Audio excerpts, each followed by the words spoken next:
The lion, the king of the jungle, on flags, on crests, in every story humanity ever told about power. But if you were actually born as a lion, the numbers say you'd be dead before your second birthday. Not hunted, not captured, just dead. Killed by hunger, by rival males, or by the lion who took your father's place. The animal we chose to represent strength has one of the most brutal survival rates on Earth. Today we find out why. We didn't choose the lion by accident. Every civilization that ever needed a symbol for power looked at the same animal and arrived at the same conclusion. Ancient Egypt put the lion's body under the Sphinx. Rome put lions in the Colosseum and called it entertainment for gods. England put 3 lions on the royal coat of arms and kept them there for 9 centuries. Disney made a lion the king of an entire world and sold that story to every child on the planet, and it worked.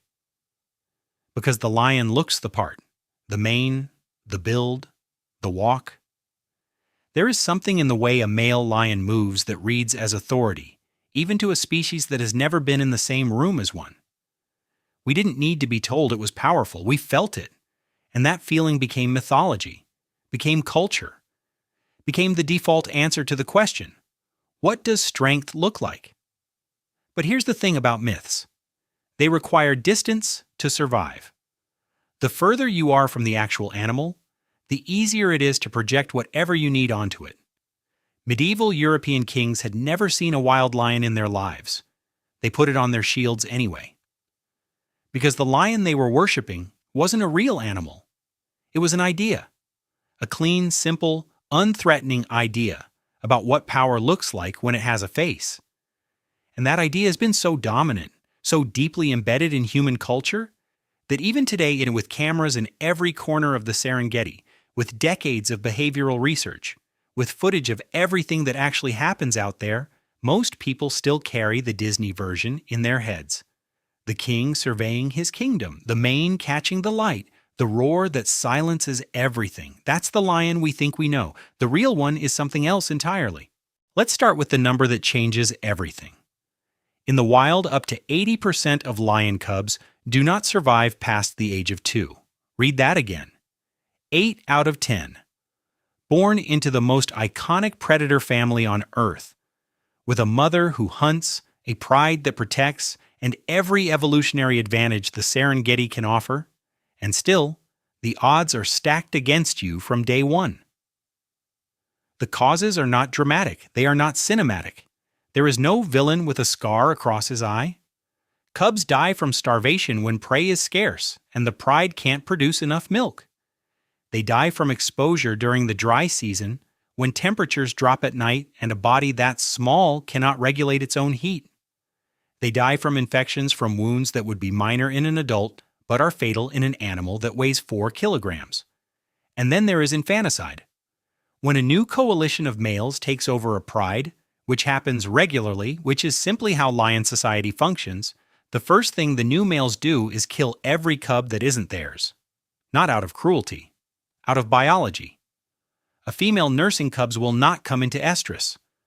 So the new males eliminate the cubs to accelerate their own reproductive window. The females fight back.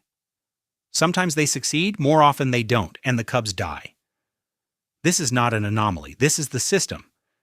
This is what life inside the most celebrated predator dynasty on Earth actually looks like in the first 24 months. The myth says you were born a king. The data says you were born into a survival rate that most prey animals would find unacceptable. Let's say you beat the odds. You survived the first 2 years. You made it through the infanticide risk, the starvation, the infections, the cold nights. You're a young male lion now. Congratulations.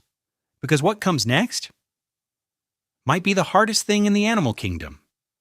At around 2 to 3 years old, the resident males of the pride, your father, your uncles, the coalition that controls everything, drive you out, not gently, aggressively, with intent. Because you are now a reproductive threat.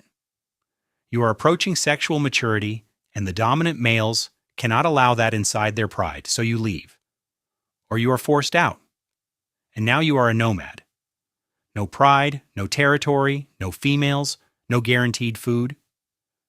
Just you and whatever other young males were expelled at the same time, wandering a landscape that is entirely hostile to animals without a home base, without a history, and without anyone who owes them anything. This period is called the nomadic phase, and it is where most male lions die.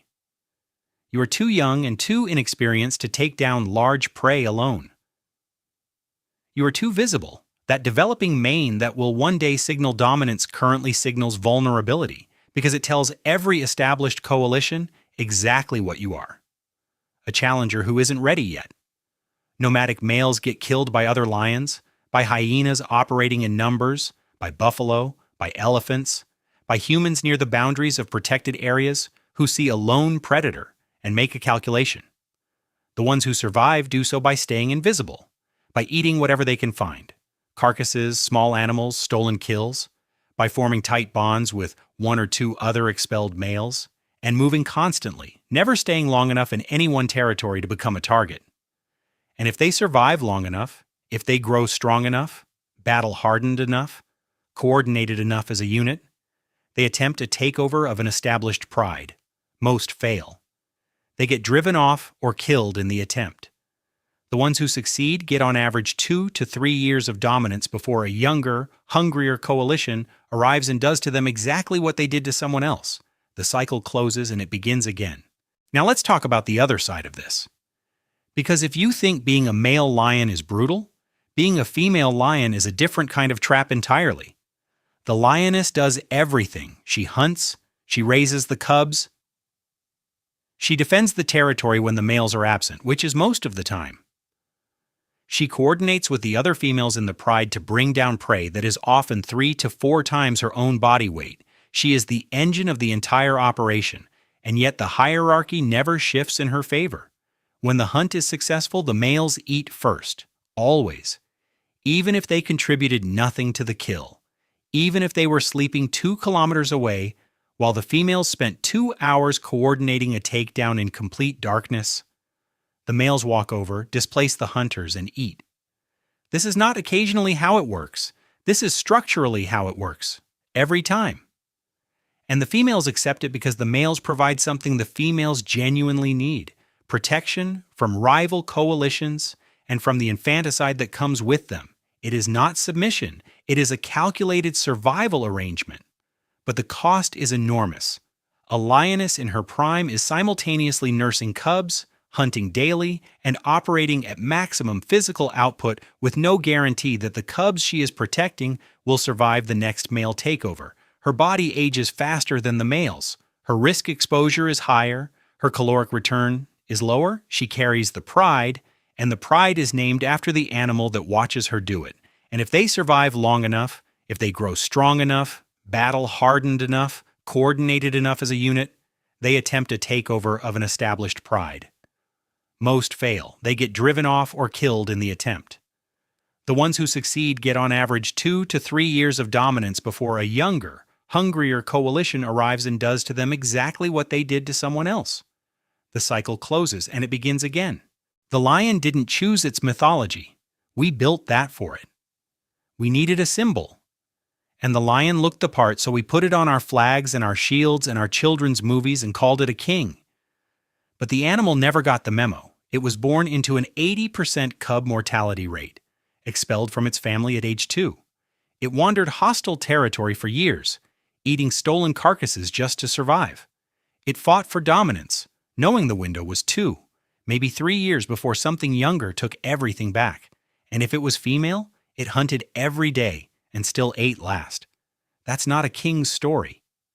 That's a survival story, one of the hardest ones on earth.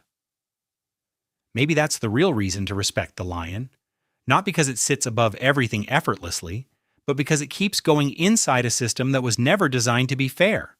Subscribe, share it, and comment below. What animal do you think we've been getting completely wrong?